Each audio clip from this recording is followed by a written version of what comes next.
Vamos dar continuidade aqui, né, gente? Abram aí na página 41 para a gente corrigir. Antes da gente ver a Revolução Francesa, que é a página 42, né? Vamos corrigir um pouquinho aí. Vamos corrigir aí a página 41, né? Que foi essa parte de sistematizar e refletir, certo? Após a correção e após assistir esse vídeo, me mandem a imagem dessa atividade pronta, né? A atividade da página 41. Provavelmente vocês vão ter que fazer essa atividade, as respostas, no caderno, certo? Porque aqui não tem espaço para resposta, então vocês vão colocar a resposta no caderno, ok?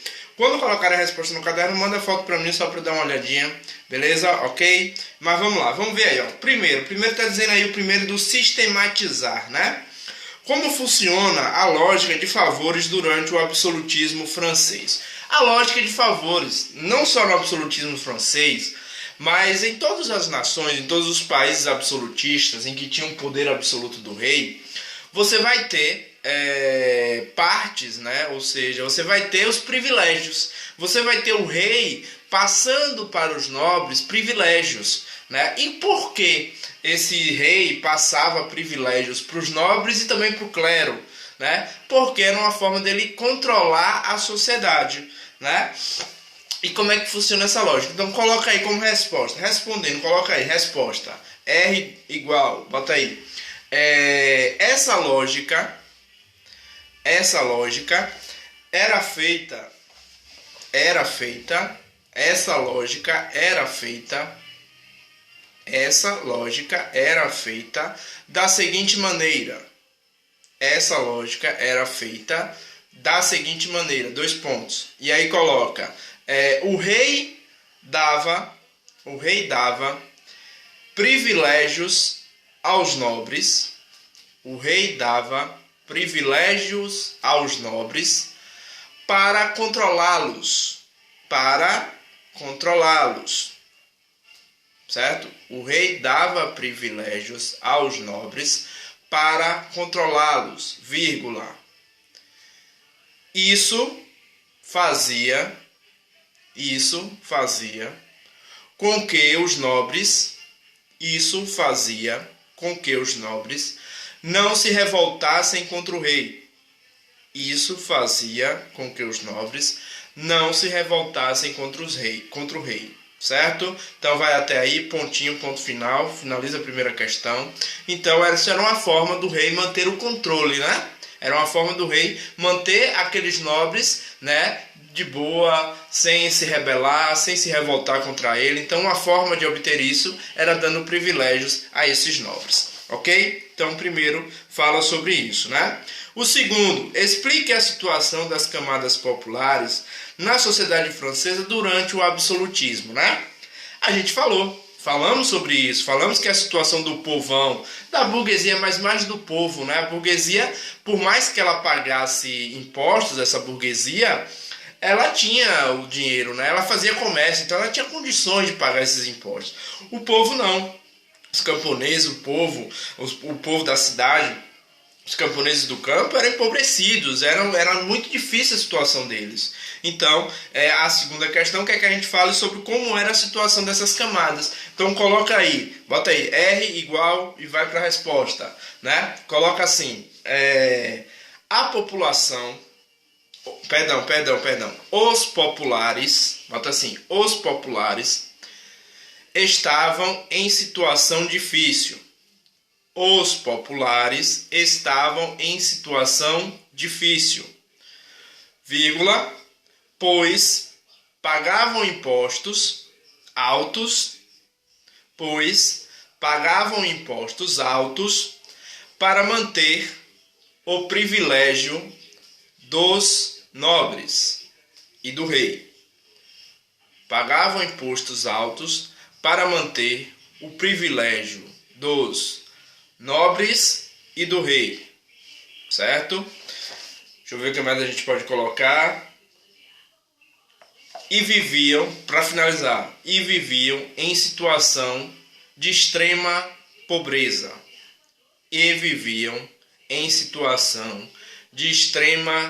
pobreza. Certo? Então essa, para finalizar aí, ponto final, Então essa era a situação do povo, né, dos populares. Era uma situação muito difícil. Eles estavam passando dificuldades. Lembrem que a França está em crise financeira, em crise econômica. Estavam passando por diversas secas. Lembra que a gente falou disso, que a França passou por problemas climáticos, né? Então eles estavam passando por problemas de produção, pagando altos preços nos produtos, pagando impostos para manter o privilégio dos nobres e do rei e do clero, da igreja, né? No caso. Então eles estavam em situação muito difícil, porque eles estavam ali passando fome, miséria e ainda tinham que pagar impostos, certo? Gente, nessa parte aí, refletir, né? Ele vai falar aqui, se vocês lerem, eu não vou ler completamente, leiam aí, vocês vão observar que esse texto fala sobre uma relação. Ele fala que o rei ele é divino, né? Ele fala que o rei ele é um representante do Deus, ele é representante de Deus, né? Então, o que é que esse vídeo está falando, ou esse vídeo, perdão, esse texto está falando? Sobre isso, né? Sobre que quem ocupa o trono não é um homem, é um representante de Deus, é um ser divino. Então ele coloca o homem aí como ser divino. Se vocês forem ler embaixo aí embaixo, esse texto é de um cara chamado Jacques Bossuet, um francês, defensor do poder absoluto. Ele vai dizer que o poder absoluto, o poder do rei, o absolutismo, o poder do rei é um poder divino, é o poder divino dos reis. Dois caras basicamente falam sobre isso, né? Dois pensadores absolutistas falam sobre o poder divino dos reis. Um é que escreveu esse textinho aí, Jacques Bossuet, e o outro é um tal de Jean Bodin. Né? Eles vão defender o poder divino dos reis, né? Para eles o poder dos reis é dado por Deus. Por isso que, inclusive no texto ele fala aqui, que ir contra o poder do rei é ir contra Deus, né? É uma forma de você manter o poder desse rei, certo? E aí ele vai perguntar, né? Qual é o tema principal do texto? Então coloca aí, resposta. Né? Bota assim, o tema principal desse texto, né? O tema principal desse texto é o poder divino dos reis. É o poder divino dos reis. Beleza? Então o tema principal é esse, né? Ponto aí, termina, finaliza. O tema principal é esse, né? O poder divino dos reis. Ele está falando aí sobre o poder divino dos reis. Beleza? Continuando aqui, o autor Bossuet apresenta justificativas para a autoridade do rei. Explique, ou seja, qual é a justificativa que ele usa? Ele usa justamente a justificativa de que o rei ele é um representante do Deus, ele é um ser divino, por isso que ele tem que ter o poder que tem. Então coloca aí como resposta, coloca a resposta aí. Ele justifica que o rei tem poder divino. Ele justifica que o rei tem poderes divinos, vírgula, ou seja, o rei é um ser divino, beleza?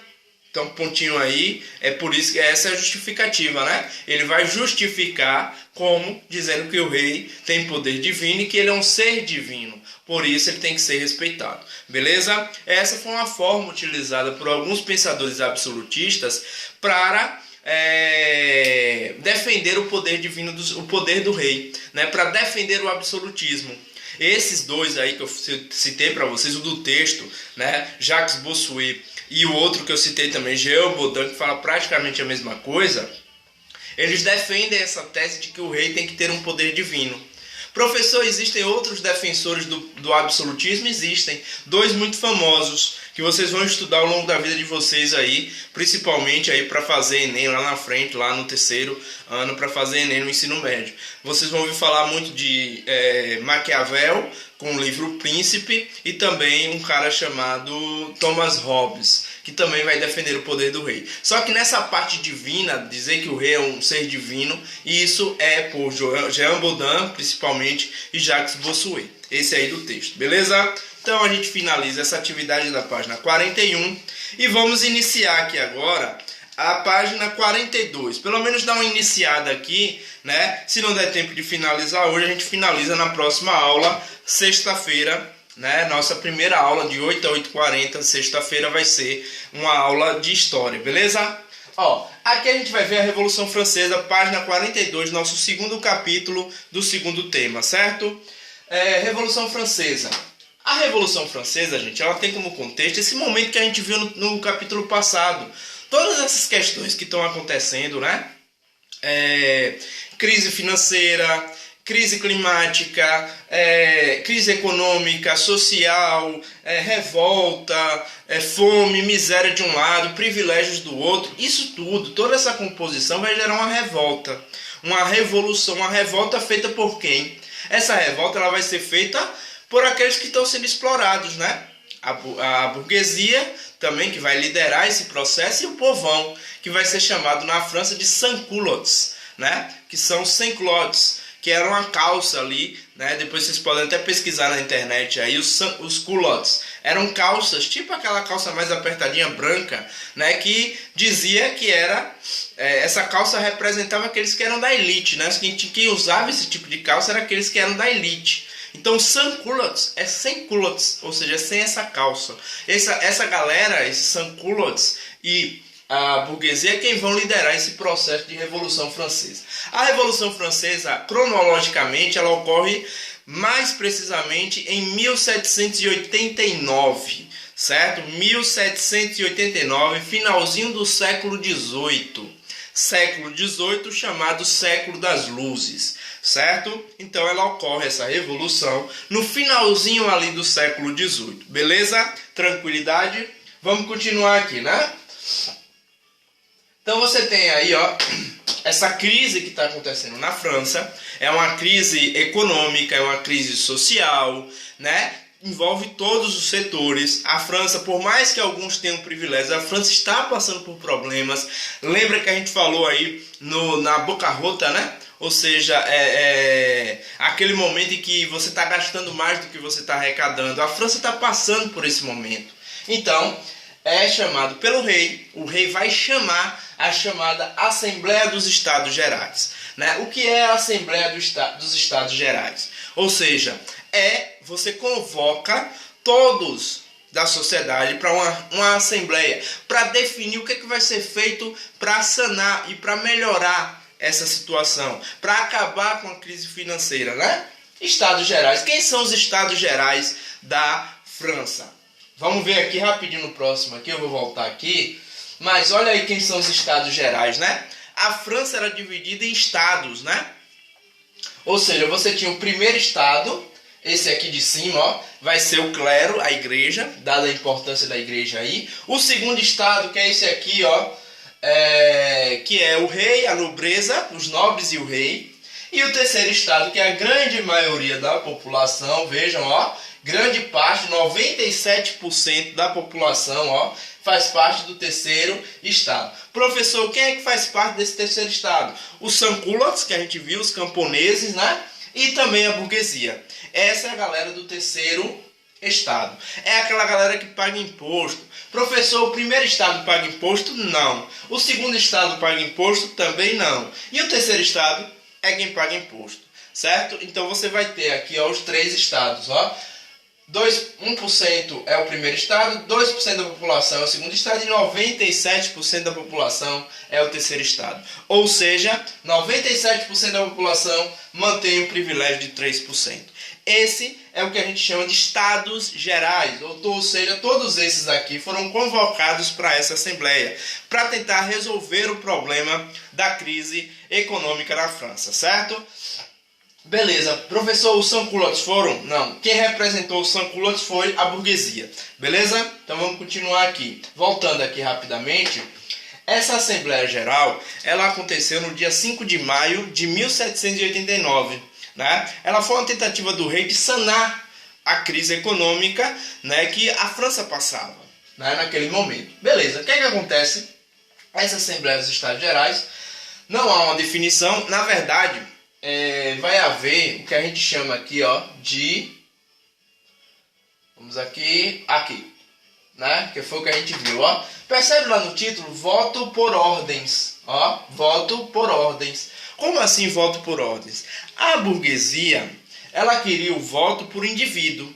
Ou seja, como eles são maioria, percebe que eles são maioria? O voto por indivíduo, eles ganhariam qualquer votação.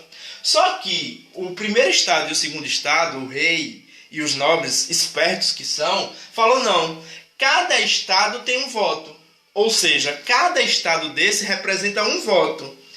Ou seja, o primeiro e o segundo estado são 2 votos. E o terceiro estado é apenas 1. Então percebe o seguinte, olha a discussão que teve na Assembleia Geral, de como seria a votação das leis aí para melhorar a questão econômica. Para a burguesia, o voto deveria ser por indivíduo, porque eles têm maioria, eles ganhariam qualquer votação. Já para o rei e para os nobres, deveria ser por estado. Cada estado representaria um voto. Como eles têm 2 estados, seria 2 contra 1, então qualquer votação o rei e os nobres ganhariam. Na verdade, o rei e os nobres conseguem aprovar o voto por estado, né? E, logicamente, que a burguesia e o sans-culottes saem perdendo nessa, né? E aí você tem, né, a Assembleia Nacional, que vai acontecer em julho. Em maio fica definido que os votos serão por estado, né? Ou seja, a burguesia e o povo saem no prejuízo aí, porque eles têm 2 estados, nobre e clero têm o mesmo voto, contra um voto só que é do terceiro estado, certo? Então fica definido que vai ser por estado. Só que na Assembleia Nacional é votado, né? Na verdade, o ministro da Economia da França no período, ele tenta colocar os nobres e o clero para pagar impostos, né? Logicamente que o clero e a nobreza não aceitam, né? Dizem, não, é impossível, a gente não vai pagar imposto, a gente nunca pagou imposto, não é agora que a gente vai pagar. Qual vai ser a solução do rei Luís XVI? Citei ele no vídeo passado. Qual vai ser? Ele vai dizer, não, vamos aumentar o imposto do terceiro estado. Ou seja, o que é que acontece aí? O terceiro estado, aquele lá que saiu perdendo na votação, né, vai ter os seus impostos aumentados. Ou seja, o rei quer resolver o problema da economia francesa em cima de quem já paga imposto. Ou seja, aquele ministro da economia é demitido. Por quê? Porque ele tentou colocar o primeiro estado e o segundo estado para pagar imposto. Nobres e clero. Logicamente que vai cair no colo de quem? Né, essa crise toda, mais uma vez da burguesia e dos sans-culottes. Logicamente que após essa decisão, mais uma vez prejudicando aqueles que já eram prejudicados, você vai ter aí o estopim para o início da Revolução Francesa. E no dia 14 de julho de 1789, 14 de julho de 1789, feriado nacional na França até hoje, se inicia a chamada Revolução Francesa. E o que é que simboliza o início da Revolução Francesa? A tomada da Bastilha, certo? Coloque na internet aí a Bastilha, imagens melhores. Essa imagem não está muito legal, né? Porque as imagens do meu celular também não estão legal. Mas a Bastilha, gente, era uma prisão, né? Era uma prisão dos inimigos do rei. Era onde o rei prendia os seus inimigos. Então, tomar a Bastilha significava o quê?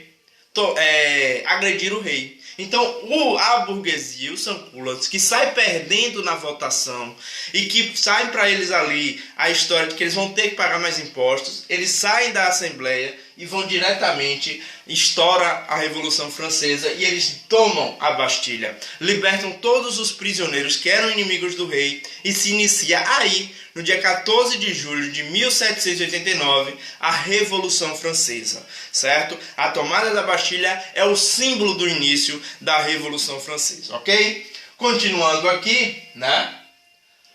Você tem aí a primeira lei, a primeira Constituição francesa é essa daí. Os revolucionários, né, que tomam o poder vão fazer a Declaração dos Direitos do Homem e do Cidadão. Gente, isso aqui é muito importante. Essa Declaração dos Direitos do Homem e do Cidadão é a primeira Constituição da França. É a primeira Constituição da história francesa, certo? A partir daí, a França vai ter uma Constituição onde você vai ter muitas questões falando de igualdade e liberdade, certo?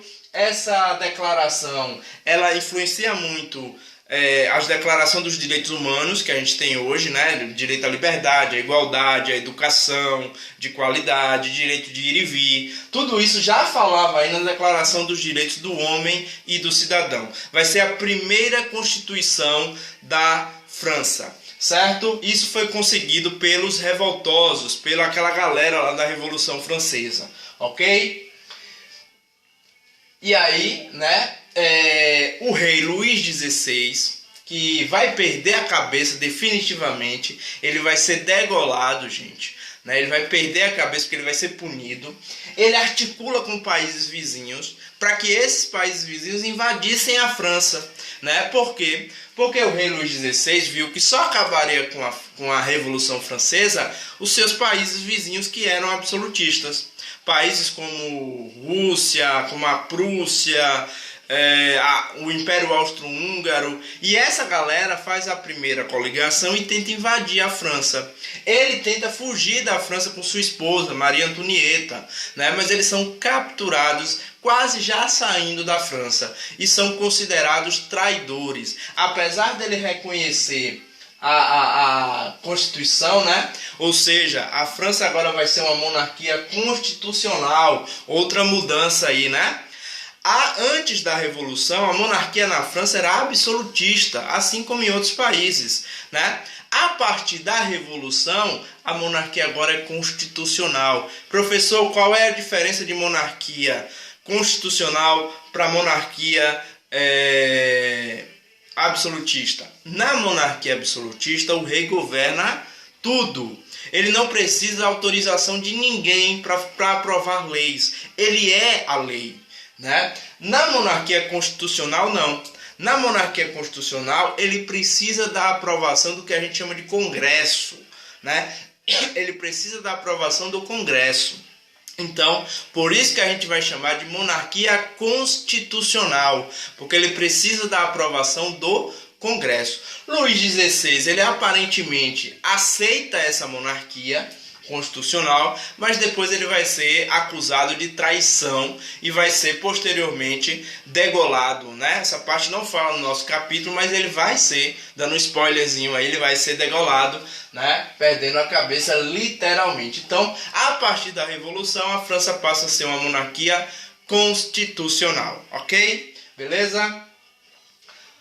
Deixa eu ver aqui para a gente finalizar. Outra coisa aí que essa Constituição traz, ó, essa Declaração dos Direitos do Homem e do Cidadão, né, traz para a gente a divisão dos poderes e o Estado laico. Ou seja, isso aí está na Constituição Francesa. O que é a divisão dos poderes? Ó? Legislativo, Judiciário e Executivo. O rei, ele é o poder executivo. Só que para ele executar uma lei, ele precisa da aprovação desses dois outros poderes, né? A gente viu isso em Iluminismo, na unidade passada. Quem é o autor que fala na divisão dos poderes? Quem é o iluminista que fala na divisão dos poderes? É Montesquieu, né? Antes ele do que eu. Montesquieu, a gente viu na unidade passada em Iluminismo, que se quiser dar uma revisada lá, é ele que vai falar nessa divisão dos três poderes. Portanto, professor, o que é que eu deduzo com isso? Que a Revolução Francesa, ela é influenciada pelo iluminismo. O iluminismo é que influencia a revolução. A ideia da revolução é uma ideia iluminista. Beleza? Outra coisa, o Estado laico, né? O que é o Estado laico? Que o iluminismo também pregava o Estado laico e que a Constituição, a primeira Constituição francesa, vai trazer na sua Constituição. Ou seja, a separação do Estado e da religião. Lembra que a gente falou que existia uma ideia de poder divino do rei? Agora não pode existir mais. Por quê? Porque a religião está de um lado, o Estado está do outro. Elas não podem se misturar. Beleza? Isso é Estado laico. Ok? Vamos ver mais um pouquinho aqui o que a gente tem. Participação feminina, né? Quando a gente fala de participação feminina na Revolução, quando a gente fala de igualdade, por exemplo, aí a gente não está falando de igualdade entre todos os sexos. Essa galera aí não falava de igualdade entre os sexos. Esses filósofos, esses iluministas falavam em igualdade entre os homens, né? Falavam em voto universal entre os homens. Não falavam nesses direitos para as mulheres, né? As mulheres ainda não têm participação política. Esses iluministas e os revolucionários não defendiam a participação política das mulheres, né? Muitas delas participaram da revolução e de outros momentos disfarçadas de homens, né?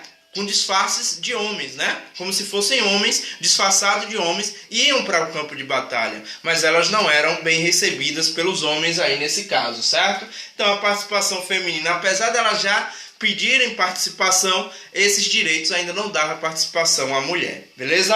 Tranquilidade? E finalizamos assim a nossa participação. Só uma questão aqui, gente, para vocês finalizarem, né? A gente já resolveu a atividade aí. Vamos, uma atividadezinha para casa, para na sexta-feira a gente corrigir, né? Façam a página 41, a gente já fez, já corrigimos, né?